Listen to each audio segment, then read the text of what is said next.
pero también doctor en letras por la Universidad Nacional de La Plata.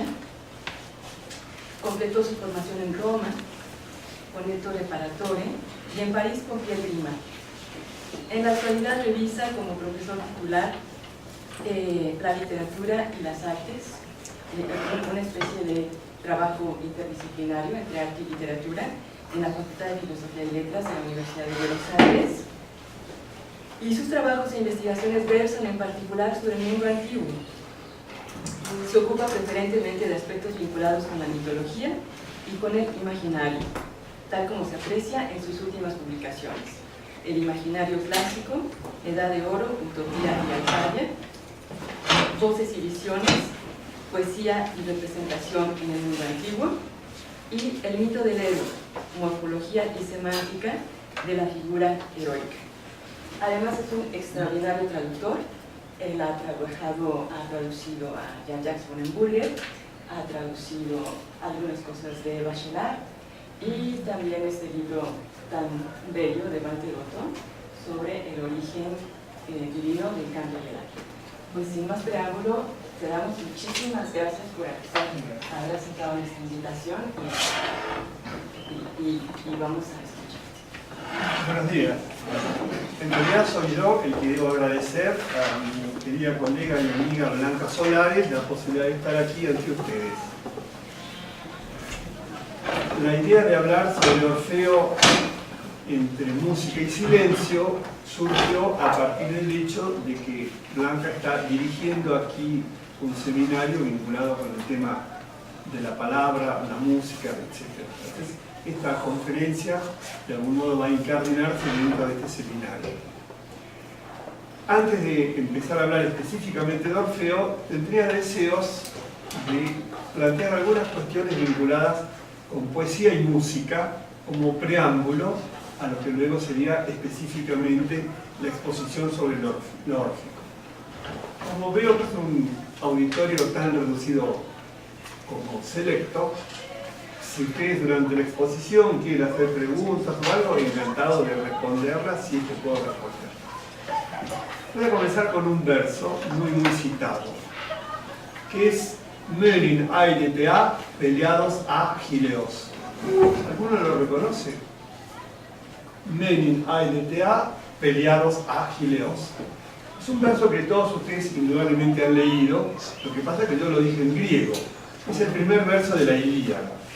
Canta, oh diosa, la cólera del pélido Aquiles. Menin Aidetea peleados a Gileos. Y si tienen un oído musical mejor que el mío, percibirán que ahí hay una secuencia rítmica 6 veces repetida, que es el famoso hexámetro dactílico. Es decir, 6 dáctilos que el poeta imprime a través de una armonía muy singular. Ta, ta, ta, ta, ta, ta, ta, ta. El dáctilo en griego es una medida rítmica que arranca a partir del dedo. El dedo tiene una falange, falangina y falangeta, un elemento largo y 2 más breves. Toda la cultura y todo el arte griego, aunque sorprenda, arranca a partir de la figura humana. En ese sentido, el dáctilo es un elemento básico. Los griegos lo representaban como una larga y 2 breves.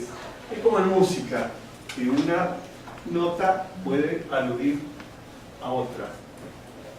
Si repetimos esto 6 veces, ahí tendríamos este dáctilo homélico.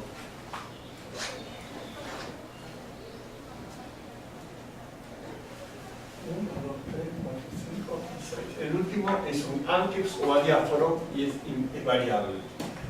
Obviamente la acentuación va sobre lo más agudo, lo más largo.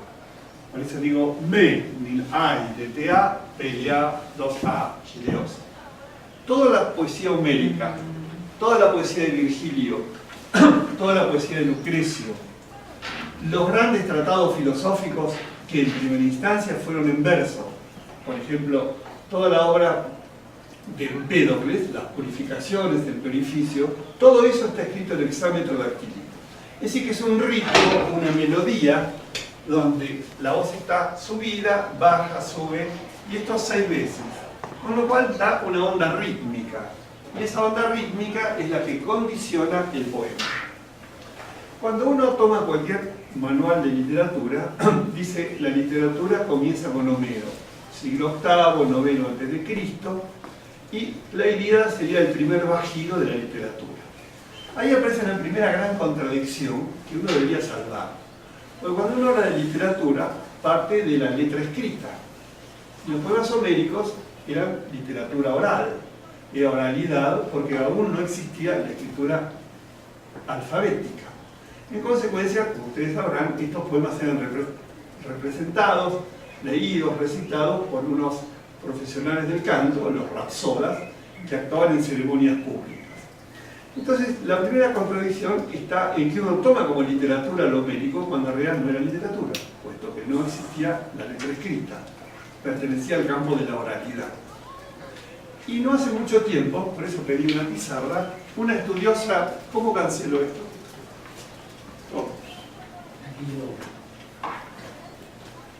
Y si me mudo aquí esa pizarra más tradicional, no me incomoda, llevo la vuelta, cambiamos de lugar. Pero está bien, Pero ya está. ¿Está bien? Ah, bueno, perfecto. Una estudiosa francesa, Florence Dupont,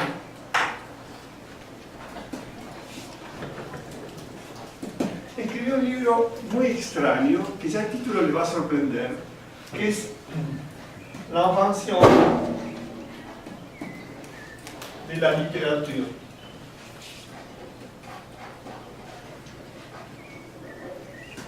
Y el subtítulo, de livres grecs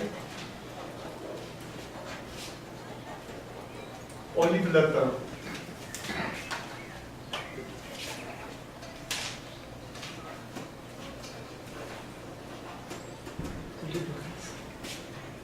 París, Oviedo, 1992. Sé que en español, en Barcelona, la editorial Debate hizo una traducción, pero no la conozco, solo de ventas. Fíjense el título, La invención de la literatura. Pero lo sugestivo es el subtítulo, de livres grecs au livre latin. ¿Cómo lo traducirían? De la No, de livres. De la ebriedad griega al libro latino. Entonces lo que esta mujer puntualiza es que en la primitiva poesía griega, la poesía no era algo individual, sino colectivo. Que el rapsoda declamaba ante un grupo humano, ceremonias públicas, ceremonias privadas. Y en toda ceremonia pública, ceremonia privada, siempre hay algo que entona, y es una bebida. Quiere decir que estaba la bebida, estaba lo simposíaco, estaba lo convivial, estaba el banquete, y estaba el aspecto dionisíaco que provoca la bebida, es decir, un estado de exaltación. Hay una especie de feeling que se produce entre el auditorio y el declamador. Entonces lo que ella dice, cuando nosotros leemos Homero, o supuestamente leemos Homero, al margen de que se lo lee realmente en traducción, estamos leyendo a la manera del libro latino, donde en el momento que el libro se escribe, a partir de ese momento, estamos leyendo algo fosilizado, algo estéril, como un Homero de tubo de ensayo. Pero se perdió todo lo otro, lo convivial, lo musical, inclusive la entonación y la magia que implica la convivencia armónica de un auditorio que comulga espiritualmente con el texto. Digamos que lo que leemos es un Homero falso, un Homero fosilizado, un Homero de laboratorio. ¿Sí, claro? Sí. Es curioso porque ya en la literatura latina se va perdiendo ese ritmo, esa cadencia, esa entonación de orden poético y se va pasando a un estado cuasi de prosificación. Incluso cuando Livio Andronico traduce la Odisea al latín, ya la traducción hace que se pierda todo eso convivial.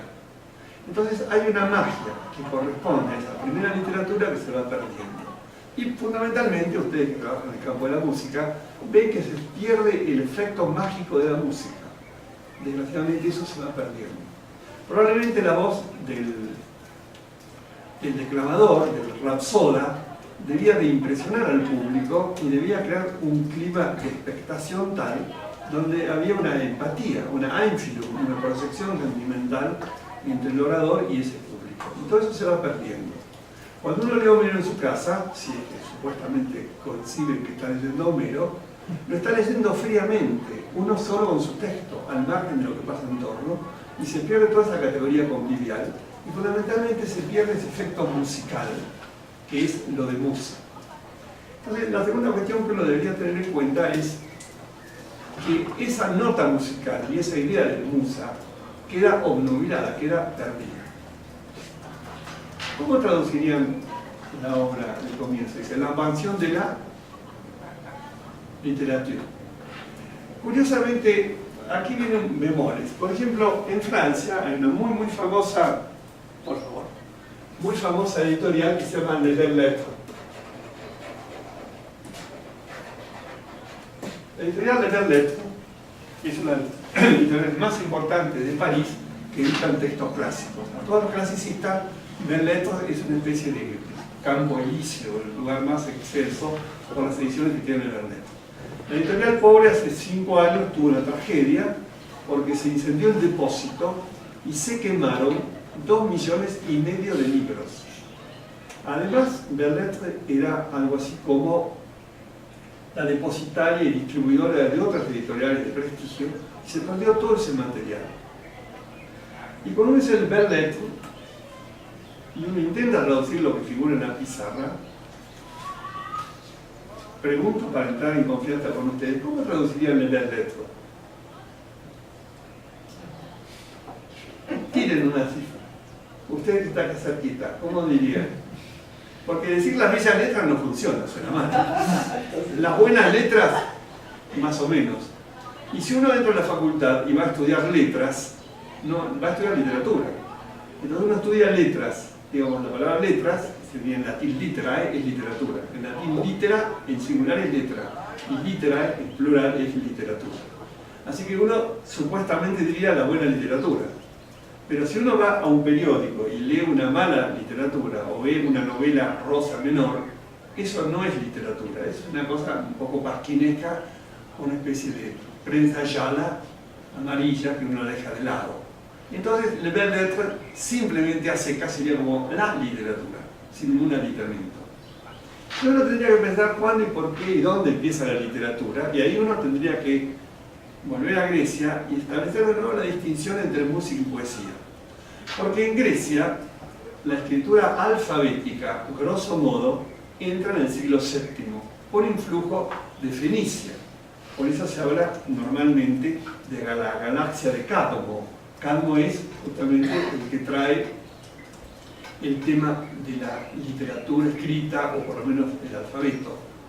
El alfabeto griego, que procede del alfabeto fenicio formalmente, en realidad muestra esa galaxia de Cadmo, muestra el influjo fenicio dentro de los orígenes de las letras griegas. Entonces entra la literatura, entra el alfabeto. Y a partir de ese momento está el temor de que los poemas homéricos puedan perderse. Entonces Pisístrato y sus hijos, vulgarmente llamado el grupo de los Pisistrátidas, en el siglo VI deciden llevar a la forma escrita los poemas homéricos ante el temor de que se puedan perder. Y pasó exactamente lo contrario a lo que Pisístrato y sus hijos pensaban. Porque a partir del momento en que los poemas homéricos fueron escritos al papiro y pergamino, todavía no existía el papel, nadie más lo memorizó. ¿Para qué vamos a memorizarlos si ya están escritos? En consecuencia, la condición de rapsoda se fue perdiendo y se perdió la profesión de rapsoda. Y los poemas, evidentemente, estuvieron transcriptos a papiros y pergaminos. Tarea costosísima y que se depositaban en las grandes bibliotecas públicas, que había pocas. Era muy costoso poder transcribir un poema de esa magnitud. Ahora, ustedes bien saben que en determinados momentos, a causa de las guerras, incendios y otro tipo de devastaciones, estas bibliotecas desaparecieron. Y al desaparecer las bibliotecas, desaparecieron los poemas homéricos. Así que hubo un periodo más o menos de 5 o casi 6 siglos en que la cultura griega estuvo desprovista de los poemas homéricos. No los tuvo ni en forma oral, ni tampoco en la transcripción ordenada por Pisístrato y los hijos. Entonces, de ahí eso obliga a reflexionar algunas cuestiones. Por ejemplo, primero pensar qué pasó con las bibliotecas.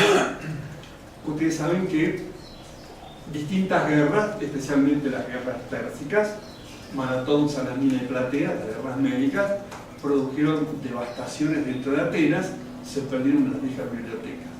Después hubo pérdidas por incendio, hubo pérdidas por guerra.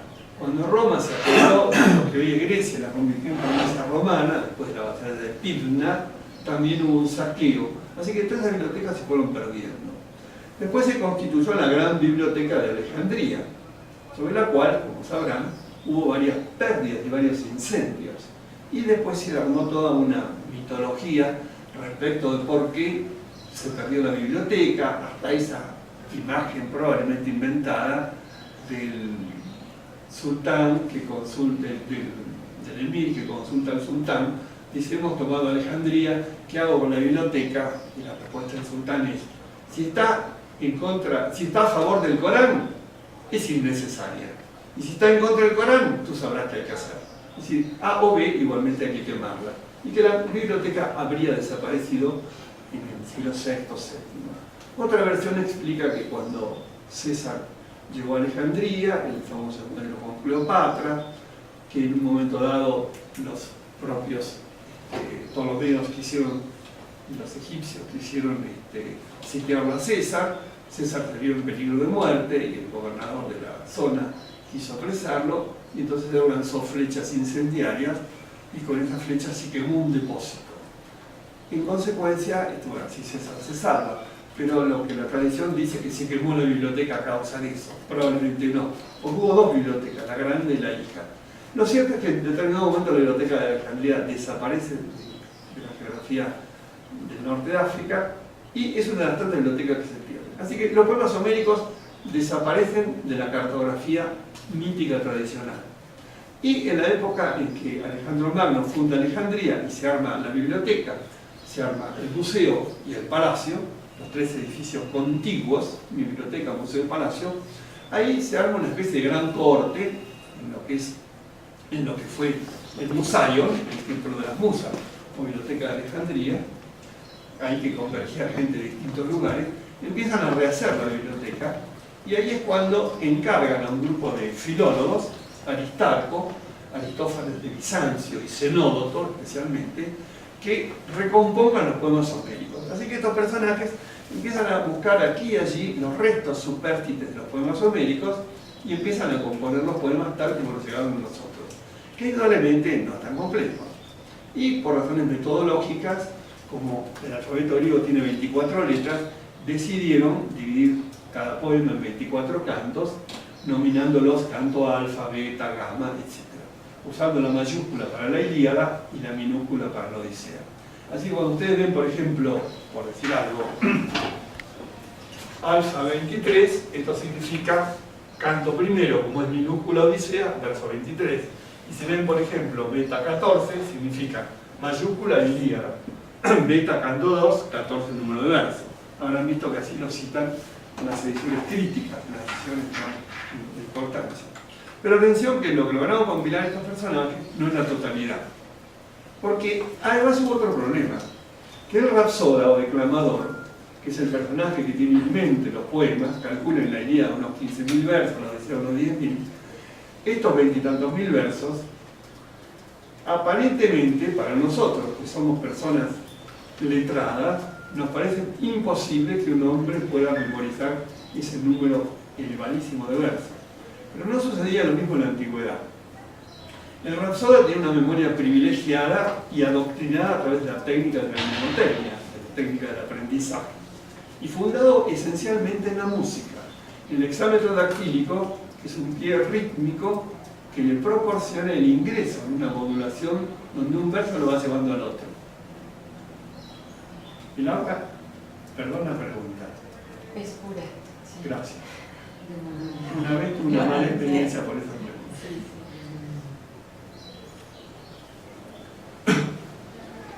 El rapsoda no era un mero declamador que declamaba memorísticamente, como podría ser un loro, un texto. El rapsoda era un co-creador, porque el rapsoda tiene en mente un número elevadísimo de textos, y según el auditorio lo va variando a voluntad. Si el auditorio se duerme, cambia el tema. Si el auditorio está feliz, sigue el tema. Si el Rapsoda se olvida un fragmento, sigue con otro tema. Es decir, son como fórmulas. Es el famoso estado formulario. Igualmente todo eso parecía algo tirado de los cabellos, de que era una explicación ilógica, de que no era posible que un hombre pudiera memorizar todo eso. Pero todo eso cambió precisamente porque en los años veintitantos, un norteamericano de nombre Milman Parry, Milman Parry, trabajó en la cultura serbo-croata, en la zona balcánica, tristemente siempre en llamas, y empezó a observar que en la cultura serbo-croata había rapsodas contemporáneos, y que eran personas que, aunque sorprenda, memorizaban poemas de hasta 30.000 versos, mucho más que los poemas homéricos juntos. E incluso era la época en que habían aparecido los primeros aparatos registradores, y este hombre empezó a registrar todo eso. Y empezó por un estudio socio-psicológico de quiénes eran los rapsodas contemporáneos. Y eran personajes que tenían la cualidad de ser analfabetos. Entonces distinguió que el analfabeto tiene una capacidad mnemónica distinta al analfabético, al hombre alfabetizado, al letrado, porque el que no tiene la magia de la literatura o de las letras maneja la capacidad de memoria de una manera absolutamente diferente. Entonces empezó a hacer un estudio de ese tipo y publicó en Francia su tesis doctoral, Milman Parry, a pesar de que era americano, en l'Épithète traditionnelle chez Homère. París, sin data, porque no me acuerdo el año, 1929 por ahí. El epíteto tradicional en Homero. Entonces empezó a ver cómo dentro del poema homérico había fórmulas fijas, había epítetos y había un sinnúmero de elementos que ayudaban a la memorización. Por ejemplo, cada vez que se habla de Aquiles se habla de los pies ligeros, cada vez que se habla de Odiseo se habla del polítropos. Vale decir que existe una serie de fórmulas internas dentro del poema que, sumado a la cadencia, a la recitación, a la armonía y a todo ese juego del hexámetro, ayuda a la técnica de la memorización. Entonces uno debería distinguir lo que pasaba entre una cultura iletrada, como fue la primitiva cultura griega, y lo que luego sucedió a partir del momento en que los griegos asumen el alfabeto y lo toman. Quiere decir que lo que le habría pasado a Pisístrato y sus hijos, los pisistráticos, de haber llevado a la forma escrita los poemas homéricos, resultó exactamente lo contrario de lo pensado. Y además se fue perdiendo la capacidad mnemónica, es decir, la gente empezó ya automáticamente a no pensar más en un texto memorizado, puesto que lo tenían escrito, entonces para qué gastar la mente. Yo les pediría, por ejemplo, para que alguna vez hagan la prueba. Supongamos que el señor, a quien tengo como un distinguido borrador, escribiera un poema y que el poema circulara y lo fueran copiando todos. Entonces cuando llegara el señor que está al final, ustedes van a ver que el poema o la composición o el texto llegó distinto. Porque uno no pone la tilde, y el otro está pensando en los pajaritos, el otro tiene una preocupación y olvidó el palito de la T. Y ustedes van a ver que al final el texto llega corrompido. Eso sucede en la literatura escrita cuando uno lo hace manualmente. No es una invención mía, es un estudio psicológico que lo demuestra. Pero en cambio, si nos retrotraemos a la infancia, y si el señor aprendía un poema de memoria, y el poema circulaba memorísticamente, cuando llegaba al final, el poema llegaba exacto. Porque uno agiliza la memoria de otra manera y funda el poema en una instancia musical. Cuando uno era chico, uno recitaba algo y de repente se olvidaba algo, decía ta ta ta ta y seguía el poema. Como quiere decir, falta algo. Porque hay un pie rítmico que le da una contextura y una base. Hay una internación de contenido y expresión formal. Entonces, en poesía, la tradición oral es más fiel que la tradición escrita. En prosa no, pero en poesía sí. Entonces, los poemas homéricos de golpe son reconstituidos parcialmente, porque, atención, que la declamación del Rapsoda no era idéntica, sino que era permanentemente permutable. El Rapsoda era un co-creador. Segunda cuestión, los poemas homéricos, en realidad, implican un gran problema, lo que llaman la quaestio médica, porque uno no sabe si Homero existió, si además si es que existió, si fue el autor de Ilíada y la Odisea, y por otra parte, Ilíada y Odisea son dos larguísimas composiciones que son la sumatoria de una serie de poemas anteriores, de lo cual la Ilíada y la Odisea son la resultante.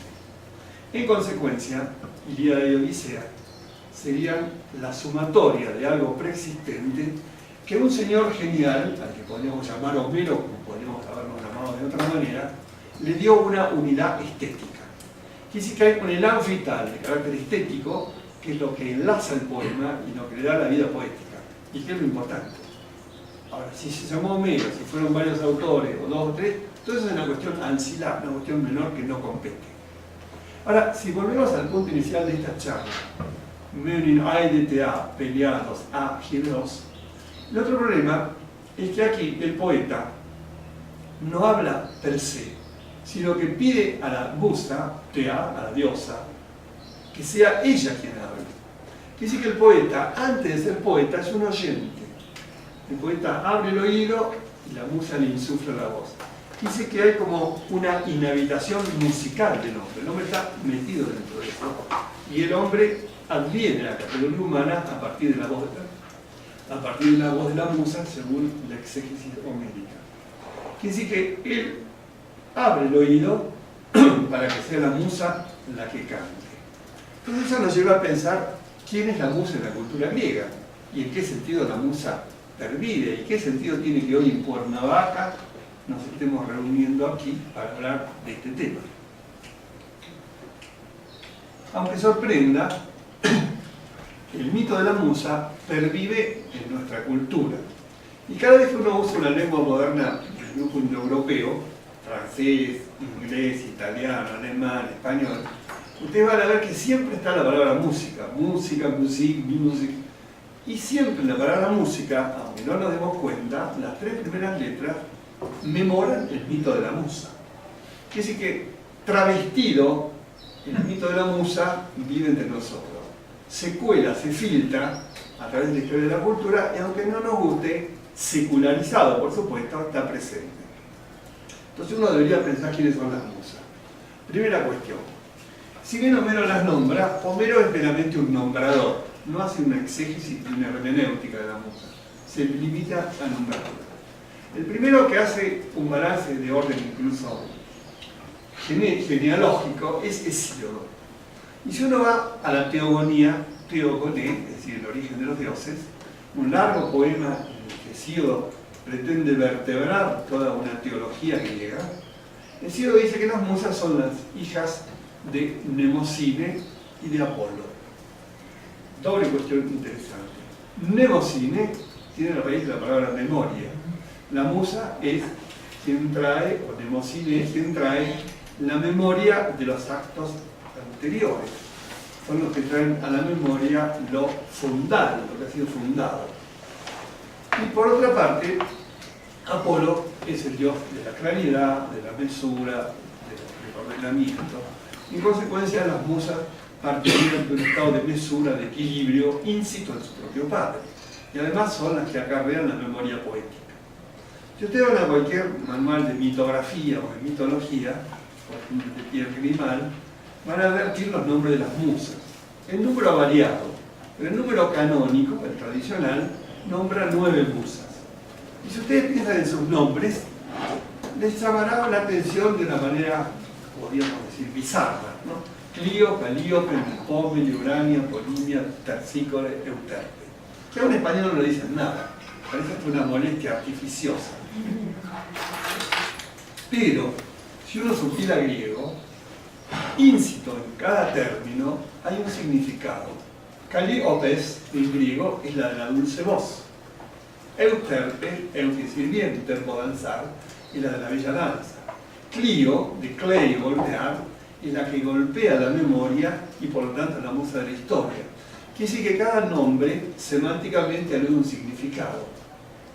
Entonces, dicho en un lenguaje pedestre, yo diría, Calíope es la armonía que posibilita el buen poema. Euterpe es la armonía que posibilita el buen danzar. Clio es una especie de armonía que posibilita una buena adecuación de la historia. Así que, buscando un denominador común, las musas serían algo así como la armonía. Extraordinario traductor, él ha traducido a Jean-Jacques Bonenburger, ha traducido algunas cosas de Bachelard y también este libro tan bello de Walter Otto sobre el origen divino del canto del ángel. Pues sin más preámbulo, te damos muchísimas gracias por haber aceptado nuestra invitación y vamos a escucharte. Buenos días. En realidad soy yo el que debo agradecer a mi querida colega y amiga Blanca Solares la posibilidad de estar aquí ante ustedes. La idea de hablar sobre Orfeo entre música y silencio surgió a partir del hecho de que Blanca está dirigiendo aquí un seminario vinculado con el tema de la palabra, la música, etc. Entonces, esta conferencia de algún modo va a incardinarse dentro de este. Pero también doctor en letras por la Universidad Nacional de La Plata, completó su formación en Roma con Ettore Paratore y en París con Pierre Grima. En la actualidad revisa como profesor titular la literatura y las artes, una especie de trabajo interdisciplinario entre arte y literatura en la Facultad de Filosofía y Letras de la Universidad de Buenos Aires. Y sus trabajos e investigaciones versan en particular sobre el mundo antiguo. Se ocupa preferentemente de aspectos vinculados con la mitología y con el imaginario, tal como se aprecia en sus últimas publicaciones: El imaginario clásico, Edad de Oro, Utopía y Alfaya, Voces y visiones, Poesía y representación en el mundo antiguo, y El mito del héroe, Morfología y semántica de la figura heroica. Además es un La cólera del pélido Aquiles. Mönin, A-L-T-A, pelea 2A, Gileos. Y si tienen un oído musical mejor que el mío, percibirán que ahí hay una secuencia rítmica 6 veces repetida, que es el famoso hexámetro dactílico. Es decir, 6 dáctilos que el poeta imprime a través de una armonía muy singular. Ta, ta, ta, ta, ta, ta, ta, ta. El dáctilo en griego es una medida rítmica que arranca a partir del dedo. El dedo tiene una falange, falangina y falangeta, un elemento largo y 2 más breves. Toda la cultura y todo el arte griego, aunque sorprenda, arranca a partir de la figura humana. En ese sentido, el dáctilo es un elemento básico. Los griegos lo representaban como una larga y 2 breves. Es como en música, de una seminario. Antes de empezar a hablar específicamente de Orfeo, tendría deseos de plantear algunas cuestiones vinculadas con poesía y música como preámbulo a lo que luego sería específicamente la exposición sobre lo órfico. Como veo que es un auditorio tan reducido como selecto, si ustedes durante la exposición quieren hacer preguntas o algo, encantado de responderlas si es que puedo responder. Voy a comenzar con un verso muy citado, que es Mönin, A-L-T-A, peleados a Gileos. ¿Alguno lo reconoce? Mönin, A-L-T-A, peleados a Gileos. Es un verso que todos ustedes indudablemente han leído, lo que pasa es que yo lo dije en griego. Es el primer verso de la Ilíada. Canta o diosa, nota puede aludir a otra. Si repetimos esto 6 veces, ahí tendríamos este dáctilo homélico.